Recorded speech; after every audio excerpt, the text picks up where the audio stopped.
नमस्कार. रजनीश नेशन मध्ये तुमचा खूप खूप स्वागत असा. तर आज आम्ही बघूया घावणे कसे बनवायचे ते. तर मी हे तांदूळ घेतलंय, जुने तांदूळ घेतलंय. तुम्ही कुठलेही वापरू शकता तांदूळ, फक्त जुने तांदूळ होय. तर मी हे तांदूळ 2 तास भिजत घालून घेतलंय. आता ते मिक्सर मध्ये वाटून घेतलंय मी हे तांदूळ.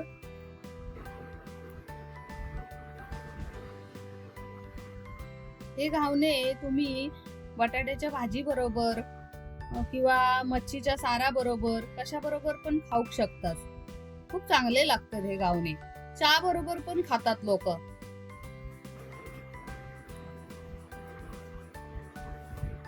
हे आमचा वाटून झाला. आता मिक्सर मधनं घेतलंय मी फिरून. त्याच्यात पाणी टाकूया, जरासा पातळ करूया आता.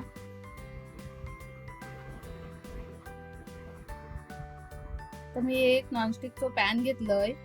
त्याचा कांदो अर्धो कापून घेतलंय आणि तो आता मी त्याला तेल लावून मी नॉनस्टिकच्या पॅन वरती फिरवून घेते.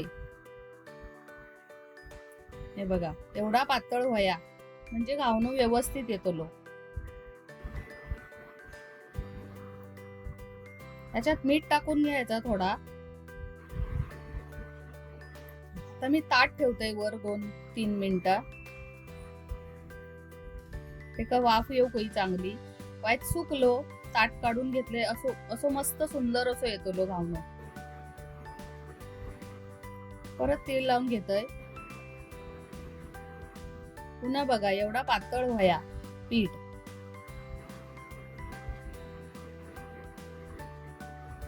पुन्हा ताट ठेवतलंय वर वाफ येऊसाठी. त्याका सुकलो काय आपण असं काढून घेऊया. त्याका असं चांगलं येतो लो मस्त. तुमका पण आवडतले, तुम्ही पण नक्की करून बघा अशी घावणे. लाईक, शेअर आणि सबस्क्राईब करा.